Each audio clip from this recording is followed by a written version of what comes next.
Buenas, estamos aquí desde el Colegio Adventista de Atlántico Max Trumer de la ciudad de Barranquilla y vamos a hacer este video conversatorio de la materia de Psicología de la Enseñanza en la especialización en docencia. Nuestro grupo está conformado por la licenciada Dina, la ingeniera Melissa Páez y mi persona Seila Alves. Entonces vamos a empezar con la parte física de nuestro sistema nervioso. ¿Cómo podemos aprender? ¿Cómo puede aprender un ser humano? ¿Qué nos dio Dios? ¿Qué realmente nos dio Dios en nuestro cuerpo? Nuestro cuerpo está formado por sistemas. Cada sistema tiene una función específica y para el aprendizaje principalmente podemos mencionar el sistema nervioso. Como nosotros sabemos, el sistema nervioso está dividido en dos, el sistema nervioso central y el periférico. Pues en el sistema nervioso central es donde está la principal parte que ayuda en el aprendizaje de los seres humanos, que es donde está el hipocampo, la amígdala, que es la parte que controla las emociones, y en el hipocampo donde también se da el aprendizaje y la memoria. Muy bien, o sea, el cerebro como tal está dividido en varias secciones, el telencéfalo y el diencéfalo, y es aquí en el telencéfalo donde está toda esta parte del sistema límbico. El sistema límbico es muy importante porque él no está en un lugar exacto, está bastante difuso por todas las partes del cerebro, y es allí donde empieza todo el proceso de aprendizaje, memorización, atención, y está muy relacionado con las emociones. El sistema límbico es el que nos va a decir a nosotros realmente qué es lo que vale la pena aprender, si esto me gustaría aprenderlo o no me gustaría aprenderlo. Y en los esquemas del aprendizaje nos dimos cuenta que el sistema límbico es muy importante porque a la hora de seleccionar qué es lo que yo quiero aprender, el sistema límbico es el que va a hacer el papel muy importante para esta selección. Lo que sabemos es que nosotros nos llegan muchos estímulos y todos estos estímulos llegan a través del sistema periférico. Este sistema periférico no tiene ninguna protección, está en todo el cuerpo, y luego va a la parte del sistema nervioso central, que está compuesto por médula ósea y el cerebro, que sí tienen protección. Y es allí en el sistema nervioso central donde se empieza a codificar todo lo que se va a aprender como tal. Entonces los recuerdos, ya nosotros nos dimos cuenta de lo que hemos leído, que hay varios tipos de memoria. ¿Alguien quiere mencionar las memorias? Sí, las memorias, que está la memoria a corto plazo, que dura unos segundos. Te dicen algo, por decir, te dicen el número del teléfono de alguien y al rato lo vas a repetir y se te olvidó, eso es a corto plazo.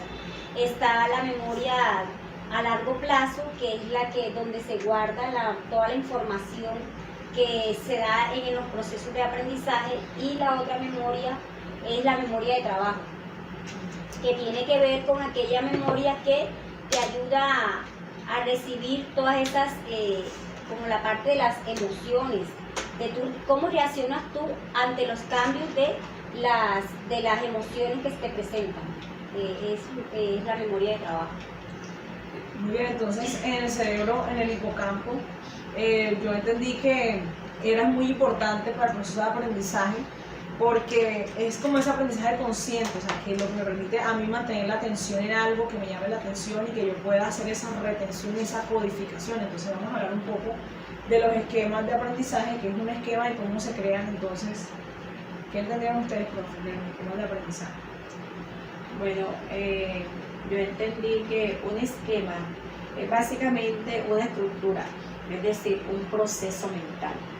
Este proceso es inconsciente, es decir, nosotros no nos damos ni cuenta en qué momento lo adquirimos. Es más, algunos teóricos dicen que nacemos ya con algunos esquemas en nuestro cerebro, y por lo tanto, llegado el momento, pues esos esquemas van a aparecer en el momento en que nosotros los vamos a necesitar. Los esquemas, o sea, que son como una síntesis total de algún tipo de conocimiento. O sea, de un recuerdo, de algo que tú tienes guardada allí en tu memoria a largo plazo, y en el momento en que tú la necesitas, por decirle, sale a flote. Se activa, como se dice activa, ahí, exactamente, se activa. Sí. Y aquello que no necesitas, como que se olvida. Como o sea, es como si no estuviera, pero ahí está. Por ahí está. Sí. Teníamos el ejemplo de un bebé o de un niño pequeño que aprende a gatear. Cuando lo coloca su mamá en la posición de gateo, inmediatamente se activa el esquema y él va a empezar a gatear. Y lo hace de una manera donde él va a combinar el hemisferio izquierdo con el derecho, porque al mover el brazo derecho lo va a hacer con la pierna izquierda y así también lo contrario. Entonces vemos cómo se van desarrollando ahí las habilidades motrices por medio del esquema del gateo. Eso al niño nadie se lo enseña. Pasa de ese esquema sensorial, cuando el niño aprende a través de los sentidos de su entorno, al siguiente esquema que viene siendo el motor. O sea, cuando ya el niño comienza a desarrollar su parte motriz a través del gateo, a través de agarrar un objeto que se le da, entonces el niño va a ir como ampliando esos esquemas que hay en su cerebro. Por lo regular, cuando los estudiantes, incluyéndonos a nosotros ahora, profe, vamos a presentar una evaluación X, porque esto no es una evaluación. Cuando vamos a presentar una evaluación X, nos ponemos nerviosos, a tal punto que los nervios, ¿quién está trabajando ahí en esa parte de los nervios? Es la amígdala, ¿verdad? Entonces, de pronto se hace un bloqueo. Entonces la mente mía tiene que empezar a trabajar, entonces el lóbulo frontal dame la información que ya yo tengo allá guardada en mi memoria a largo plazo y empiezo entonces ya a estar en un estado de tranquilidad, de desestrés, porque realmente yo sé lo que tengo guardado en mi memoria y voy entonces, mi cerebro va a actuar combinado tanto la amígdala como el lóbulo frontal. O sea, va a haber un equilibrio en mí por esa combinación. Pero si yo solamente dejo que esa adrenalina de la amígdala se desarrolle allí, yo no voy a saber actuar ante una evaluación. Por eso vemos que hay estudiantes que yo he visto que sudan las manos, yo no sé si ustedes lo han presenciado, sudan las manos, lloran, profe, se me olvidó todo, pero es por eso, porque están siendo controlados principalmente nada más por la amígdala. Así es. Quisiera resaltar también que para el docente es muy importante conocer esto de los esquemas y la manera como se aprende por medio de esquemas, porque nosotros como docentes podemos ayudar mucho, estamos conscientes de la forma en que el estudiante aprende y lo vamos a poder ayudar mejor, para que él desarrolle más, para que él pueda adquirir y también pueda reestructurar sus esquemas. Sí, por ejemplo, a mí me pareció muy interesante en la parte donde dice los esquemas de cómo se codifica la información, entonces, cómo se selecciona la información. Y dice que si hay algún esquema que ya nosotros tenemos de alguna información, va a ser más fácil aprender y retener. Entonces, por ejemplo, como a los niños de primaria les enseñamos que los animales se reproducen y son vivíparos, ovíparos o ovovivíparos. Y nada más les decimos esa parte, la reproducción, y ya, y ellos contentos con esa información, los huevitos, el vientre de la madre y tal. Pero cuando ya vamos al bachillerato, ya no le decimos solamente eso, ya en el bachillerato decimos, la reproducción de los animales a nivel sexual se dan varios procesos. Primero, que ya tenemos que ver cuáles son los gametos, la formación de gametos, cosa que de pronto no se veía en primaria. Pero ya nosotros vimos que había un gameto femenino y un gameto masculino. Después hablamos de la fecundación. Fecundación puede ser interna, puede ser externa. Y después llegamos al desarrollo embrionario, que es allí donde vamos a recordar lo de los ovíparos, vivíparos y ovovivíparos. Entonces ellos ya tienen un esquema mental que comenzaron desde primaria, pero ya su nivel ha podido avanzar a través del desarrollo y de su edad, y ya van a poder comprender conceptos más grandes y van a poder relacionarlos totalmente con esos esquemas pasados. Exactamente, eso es lo que se conoce como aprendizaje por esquema por agregación. Es decir, ya existe, ¿cierto?, un esquema mental en el estudiante o una persona, pero cuando se amplían sus conocimientos, cuando se le introducen nuevos conocimientos, él va tomando de lo anterior, de la estructura que ya tiene, y va, por decirlo así, formando nuevas estructuras, pero a partir de la que ya tenía. Y va a ser más consecuente ese conocimiento, va a ser guardado en la memoria a largo plazo, va a ser más relevante y no va a ser algo que simplemente lo ignore, porque ya su esquema se activó y entonces va a poder agregar esa información. Exactamente. Muy bien, entonces en esa codificación, ahora que estamos aprendiendo esto nuevo, muchas cosas fueron nuevas para mí, hay 4 procesos de codificación. Entonces está en lo que dijimos de la selección, bueno, ya estuvimos hablando un poco de eso, que existe un esquema que se active, bueno, lo que acabamos de mencionar.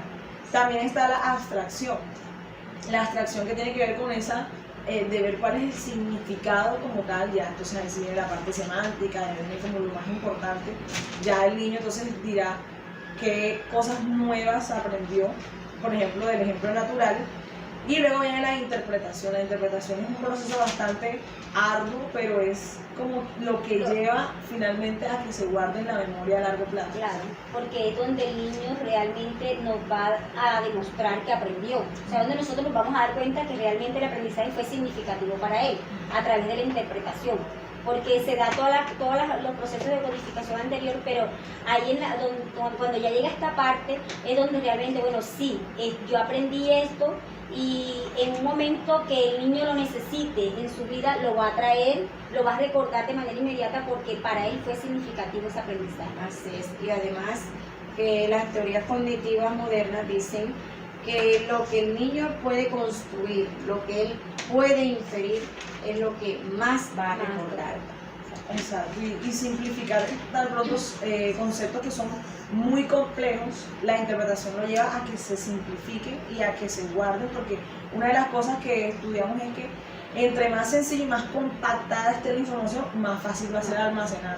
Entonces la interpretación es clave para que se simplifique, para que las cosas vayan de lo genérico a lo concreto y se pueda meter entonces en la memoria a largo plazo. Y por último, ¿qué nos dice la hermana Elena de White? Por lo menos en cuanto a lo que pudimos estudiar en el libro de Mente, Carácter y Personalidad, la hermana Elena nos dice que el maestro debe tener una mente disciplinada y debe estar constantemente aprendiendo.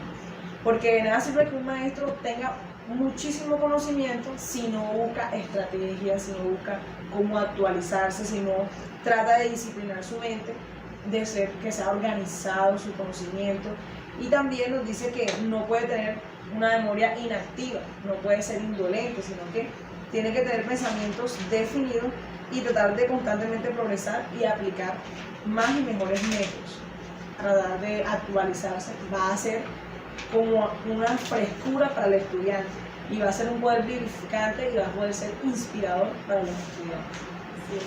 Otra parte, otro párrafo de allí del libro que mencionaste, Mary, dice también que nosotros debemos conocer el funcionamiento del cerebro, que es lo que estamos hablando, y del cuerpo, de cómo se relaciona un órgano con el otro, ¿verdad? Para trabajar de manera coordinada. O sea, si yo conozco el cuerpo, como dice el Espíritu Profecía, yo voy a comprender más a mi alumno, voy a comprender más a mi esposo, voy a comprender más a mi hermano o a mi mamá en ciertas situaciones. Entonces, es importante que veamos cómo un órgano ayuda al otro, cómo se coordina el uno con el otro, también cómo influye la mente en el cuerpo y el cuerpo en la mente. ¿Creen ustedes que esto es importante? Claro que Esto también sí. está en el libro. Claro, sí, también la pluma inspirada dice que la mente hay que cuidarla y que es deber de todo cristiano desarrollarla. ¿Y cómo se desarrolla la mente? Si ya hemos visto, ¿verdad? A través de los esquemas, nosotros también desarrollamos la mente porque nosotros tenemos ya nuestro esquema, que es la fe. La base principal de nuestro esquema como cristianos es la fe. Y a partir de allí, pues, se van agregando, reestructurando nuevos esquemas hasta que se desarrolla completamente. Y nosotros tenemos el deber no solamente de cuidar nuestra mente y de influir, sino también en la de los estudiantes. De la mejor manera posible, ellos también deben cuidar la mente y deben hacerlo por la influencia nuestra. Y mira que cuando los niños están pequeños en la iglesia se les enseña de pronto historias y son muy repetitivos, pero esos estamos creando esquemas en su mente. Y cuando ya crecemos y volvemos a leer las mismas historias, a veces la persona dice, pero ¿qué tanto estudian esa Biblia? Pero es porque estamos ampliando el esquema, seleccionando, buscando nuevos conocimientos. Y cada vez que uno lee la escritura puede conocer mucho, mucho más porque estamos ampliando esos esquemas de una manera extraordinaria. Entonces, finalmente, el Espíritu de Profecía lo que nos dice es que no podemos tener mentes perezosas, que no tenemos que tener memorias inactivas, sino que debemos estar constantemente en aprendizaje, sobre todo a nosotros que de pronto ya estamos más adultas y tenemos menos tiempo. de pronto un poco más desafiante a la hora de invertir el tiempo, por ejemplo el tiempo que hemos invertido en estudiar y leer todo esto, pero el Señor nos va a recompensar y nos va a ayudar en nuestro quehacer docente para que podamos llevar esa frescura a los estudiantes, que es como el objetivo principal. En la Biblia también encontramos un texto muy conocido para nosotros los adventistas, yo creo que para la mayoría de las personas que leen la Biblia, que es en el libro de Filipenses, el capítulo 4, versículo 8, que dice: por lo demás, hermanos, todo lo que es verdadero, todo lo honesto, todo lo justo, todo lo puro, todo lo amable, todo lo que es de buen nombre, si hay virtud alguna, si hay algo digno de alabanza, en esto pensar. Tiene que ver con el pensamiento, con el cerebro, con lo que estamos estudiando precisamente en esta unidad. Muy bien, entonces muchas gracias, profe, por darnos toda esta información y esperamos que podamos utilizarla y seguir aprendiendo, sobre todo de cuántos procesos nosotros desconocíamos que hacíamos en nuestro quehacer docente y ahora lo reconocemos y es muy gratificante ver cómo Dios hace sus obras perfectas y podemos ir aprendiendo cada vez más de esta psicología del aprendizaje. Muchas gracias. Gracias.